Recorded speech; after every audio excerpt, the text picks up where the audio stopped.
This is Colin Gray from the podcasthost.com, and you're listening to Jane Jackson Careers. Welcome to Jane Jackson Careers, a podcast that takes your career to the next level. Here's your host, Jane Jackson, author of Amazon Careers bestseller, Navigating Career Crossroads. Well, hello, and welcome back to my Careers podcast.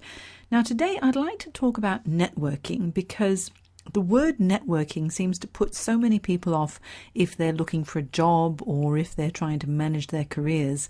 And in fact, yesterday I was conducting a career transition workshop and we were talking about networking, and almost everybody in the room was saying how much they didn't like networking, they were afraid of networking, and they felt that networking was just really distasteful. But networking's not about selling. What it is about is developing relationships so that people know who you are and what you can do. And when you develop a relationship, it can so often turn into a friendship as well, or at least a business acquaintance. And people tend to want to do business with or to work with people they know, they like, and they trust. And the only way to find out if they know, like, and trust you is if they get to know you. So today, what I'd like to talk about specifically is how to actually network at a conference, because when you're at a conference, you have a chance to meet so many interesting people. So forget about the sweaty palms and anxiety over meeting people you don't know. If you're going to attend a conference, consider all of the potential benefits. Honestly, networking at a conference is, believe it or not, easier than you think, even if you're a really shy person and you think that networking is only for those who like schmoozing. Follow the tips I'm about to tell you, and you may find that you'll really enjoy yourself. Now, the benefits of networking at a conference include, of course, meeting new people who can provide new insights or maybe product leads that could open up new possibilities for you. Think about staying focused on the positive outcomes rather than worrying about putting your foot in your mouth.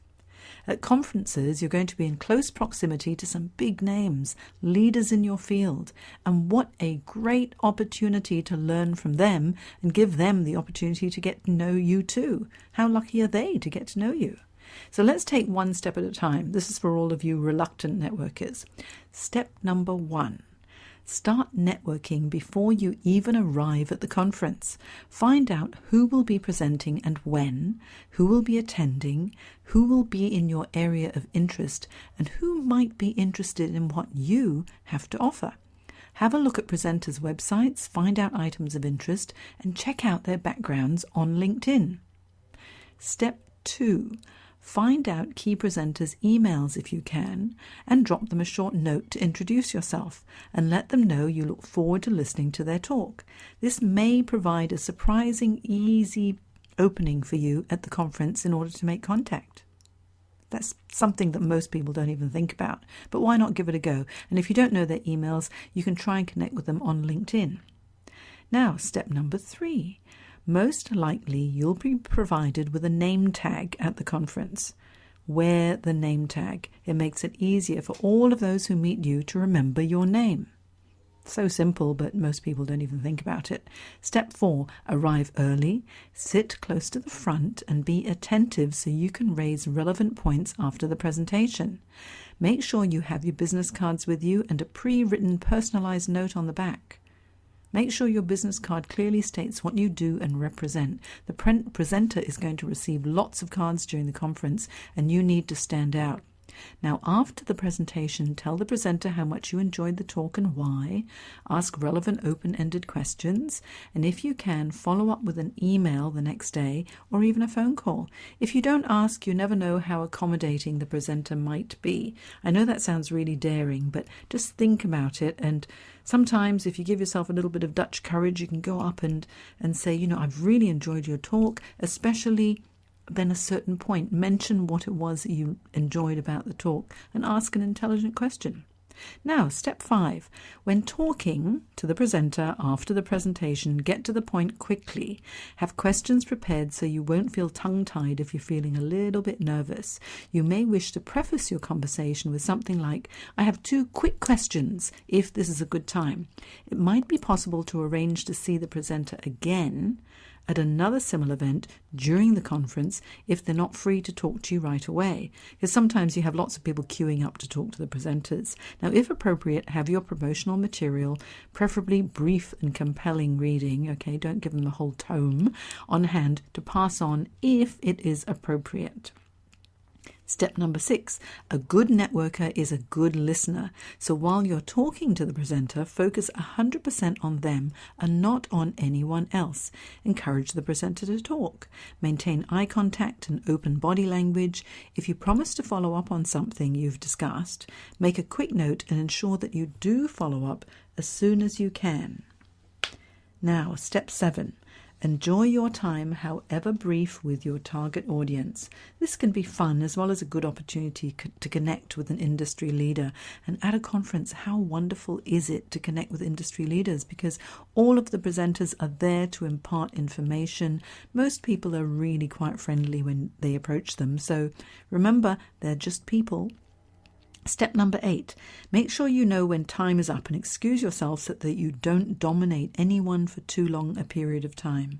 If the presenter isn't able to speak with you, just be gracious and move on. There'll be plenty of other people to network with too. Now, if the presenter, think about this, if the presenter came with a team of people, this is a good opportunity to reach out to them as well, because they are within the sphere of influence of the presenter, and while not at the top of the chain, they're still valuable employees or assistants who may have more time to find out about you and have a chat with you. This may lead eventually to additional mutually beneficial connections. Step number 7, make notes on the back of business cards you receive during the conference and events. If you make contact with a lot of people, honestly, it's going to be so difficult to remember who's who in the zoo after a day or two. So, step number 10, follow up. Send an email to each person with whom you connected with a compliment and any information that maybe you've promised or you think that they might be interested in. Share information generously because that is what networking is all about, developing relationships.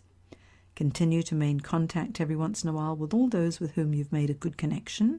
And remember, networking is not only about developing relationships, it's about maintaining those relationships over time. Sometimes you've got to give an awful lot before you get anything, but don't expect things from other people. Just be someone who is willing to provide value to others. And step 11, attend as many of the social functions connected to the conference as possible, as it opens up more networking opportunities. And you can make some new friends, plus have a lot of fun too. Just be careful not to drink too much and make a fool of yourself. So there are a few tips on conference networking so that you can meet people who are leaders in their field and also other people who are in your area of interest, because any conference you go to, whether it's an HR conference or a podcasting conference or a financial services conference, there are going to be other people who could be valuable connections to you.